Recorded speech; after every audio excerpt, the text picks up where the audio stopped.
The History Hub presents. आइए सिंधु घाटी सभ्यता के विनाश के बारे में जानते हैं कि कैसे एक समृद्ध नगरीय सभ्यता अचानक से विलुप्त हो गई। सिंधु घाटी सभ्यता का विनाश कैसे हुआ, आज भी यह प्रश्न विवादों से घिरा हुआ है। इस बारे में अनेक विद्वानों, पुरातत्वविदों तथा इतिहासकारों ने अपने अपने मत दिए हैं। सिंधु सभ्यता की खुदाई से हमें 7 सतहें प्राप्त होती है, जिससे हमें पता चलता है कि यहाँ की सभ्यता का विनाश एक बार नहीं बल्कि कई बार हुआ है।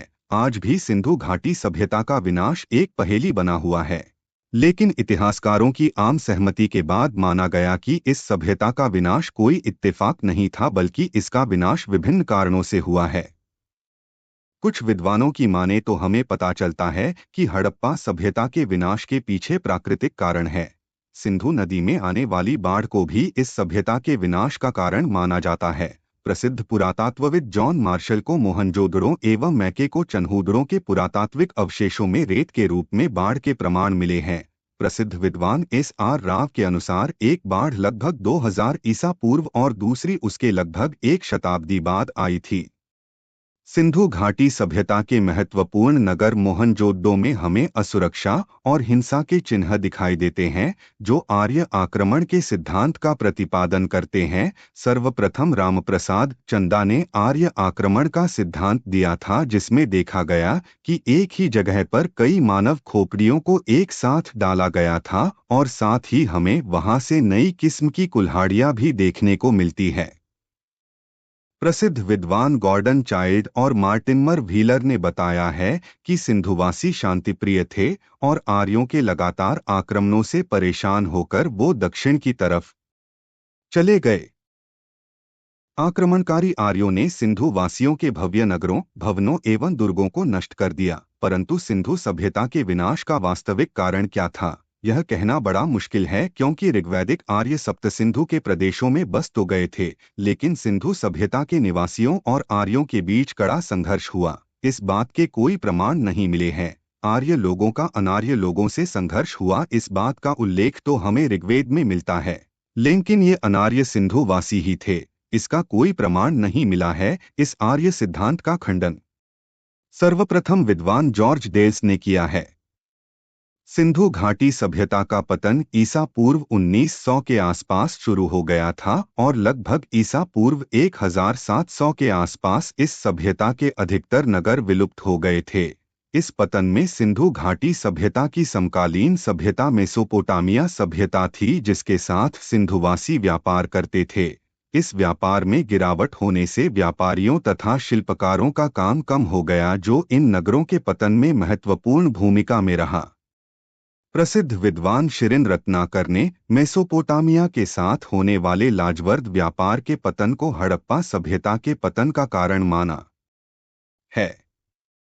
इस सभ्यता के पतन में एक अन्य विद्वान KUR केनेडी ने प्राकृतिक आपदा के रूप में मलेरिया को विनाश का कारण बताया है। मोहनजोदड़ो से प्राप्त मानव हड्डियों के अवशेषों से हमें इस महान विप्लव का पता चलता है, क्योंकि शहरीकरण इस सभ्यता की महत्वपूर्ण विशेषता रही है, जिसके कारण लोगों का आपस में मिलना जुलना इस महामारी के प्रसार और अन्य शारीरिक बीमारियों के प्रसार का कारण बना, जो इस सभ्यता के पतन में महत्वपूर्ण रहा। सरस्वती नदी, जो हिमालय से निकलकर पंजाब, हरियाणा, पश्चिम राजस्थान और गुजरात से होकर गुजरती है, लगभग 5000 ईसा पूर्व जलवायु परिवर्तन के कारण यह नदी विलुप्त हो गई। कुछ विद्वानों का मानना है कि सिंधु घाटी सभ्यता का पतन सरस्वती नदी के सूखने के कारण हुआ। इसके साथ ही प्रसिद्ध इतिहासकार रफीक मुगल ने भी घग्घर, हाकरा नदी का सूख जाना तथा भीषण बाढ़ आने की वजह से इस सभ्यता का पतन हुआ। 2020 के एक शोध के अनुसार सरस्वती नदी पहले धीरे धीरे सूख गई थी, लेकिन नदी का मार्ग बाढ़ से भरा रहा और गाद मिट्टी के तलछट के कारण ऊपरी स्तर तक गिरता रहा।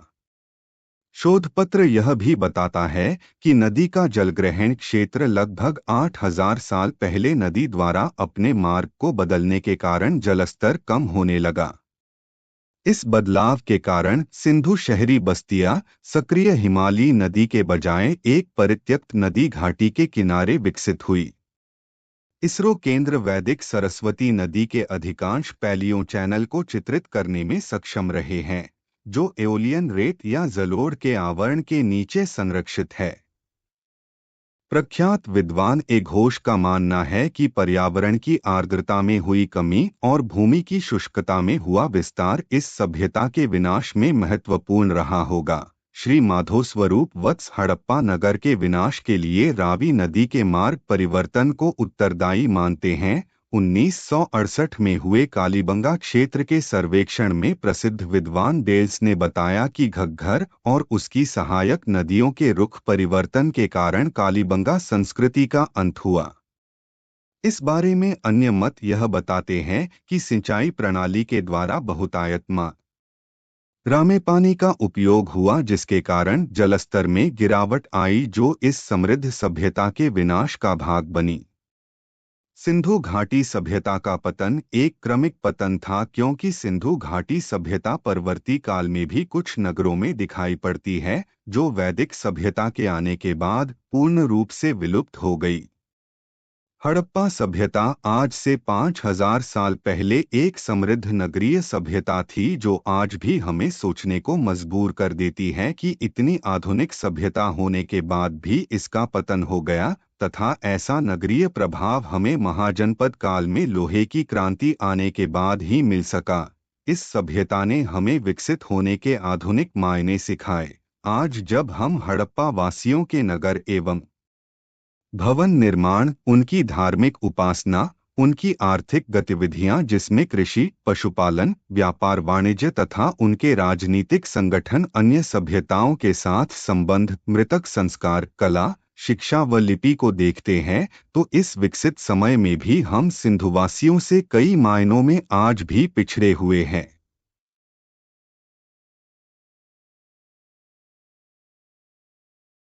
आप सभी का अंत तक बने रहने के लिए बहुत बहुत धन्यवाद।